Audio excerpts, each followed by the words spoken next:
अख्ख्या जगाला हे वरसा मराठ्यांचा कळवळी. शत्रूला पाणी पाजून स्वराज्याची अखंड पताका फडकवणारे शिवाजी महाराज यांचा जन्म 19 फेब्रुवारी 1630 रोजी शिवनेरी किल्ल्यावर झाला. शिवराय लहानपणापासून अत्यंत हुशार व कुशाग्र बुद्धीचे होते. जिजाऊ लहानपणी त्यांना रामाच्या, कृष्णाच्या आणि शूरवीरांच्या गोष्टी सांगत असे. जिजाऊ शिवरायांना म्हणत असे, शिवबा, आपला जन्म सरदार किंवा चाकरी करण्यासाठी झालेला नसून रणजलेल्या रयतेला गुलामगिरीतून मुक्त करण्यासाठी झालेला आहे व त्यासाठी आपण स्वराज्य निर्माण करा, स्वराज्य निर्माण करा, स्वराज्य निर्माण करा.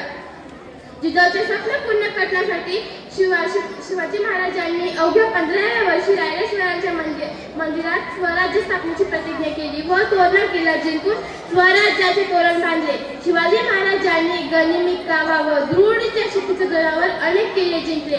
म्हणतात ना, ताकद तर सर्वांमध्ये होती, अहो ताकद तर सर्वांमध्ये होती, तलवारी सर्वांच्या हातात होती, पण बुद्धी व दृढ शक्ती फक्त आणि फक्त शिवरायांच्या मध्ये फक्त आणि फक्त शिवरायांच्या मनात होती. म्हणूनच एक आदर्श कुशल संघटक, लोककल्याणकारी राजा, दुर्जनांचा नाश करता, संजनांचा कळवारी अशा शिवराय